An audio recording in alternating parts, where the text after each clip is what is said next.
तो का हाल बा हमार भाई लोग, उम्मीद करते नहीं अच्छा होई, बढ़िया होई। आज हम वीडियो डालत तनी, बहुत ही मजेदार वीडियो बा। ये वीडियो के शुरू से अंत तक देखी जान। हम मामला बा पवन सिंह जौन पावर स्टार। पत्थर के तनो पिसाइल बाकी मैदा ना भइल। अब पवन सिंह के बजा दे कोई बाजा, ऐसन कोनो माई के लाल पैदा। जौन आज चुनाव मामला बहुत गंभीर चलता, एकदम कांटा के मोहर बा।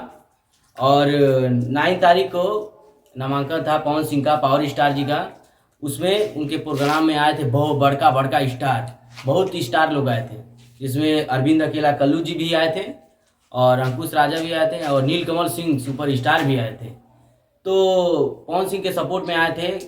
पब्लिक देखा, पूरा लाखों, 2 लाख 3 लाख की पब्लिक थी। इतनी भीड़ थी, कितनी कुर्सियाँ टूट गई, कितनी पब्लिक घायल हो गए उनके शो में। लोग सोचने लगे कि बताओ एक पावर स्टार का पावर क्या हो रहा है। गेहूं कतनो आयर कतनो जाए, लेकिन हो ना पाई झमकावना से होई ना। नो पावर ये से शुरू होला और ये खत्म सोई।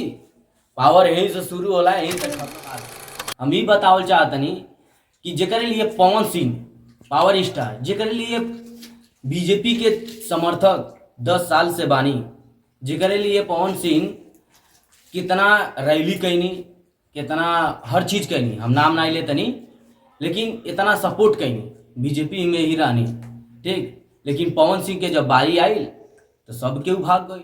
सिंह के पक्ष में अच्छा लोग आवता, लेकिन कुछ लोग ऐसा बा कि जो पवन सिंह के विपक्ष में आवता।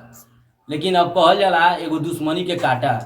खेसारी लाल यादव जी से कितना टकराव रहा, लेकिन आज खेसारी लाल यादव जी कितना सपोर्ट करते हैं पवन सिंह। जिसके लिए खड़ा हुआ वो लोग बोली बोलता, तो एक लड़का ने लिख के मुझे भेजा है कि सब पे भारी ये 2 बिहारी पवन खेसारी जान। और वीडियो को लाइक करी जान, सब्सक्राइब करी जान और शेयर करी जान और वीडियो को पूरा वायरल करी जान। नमस्कार।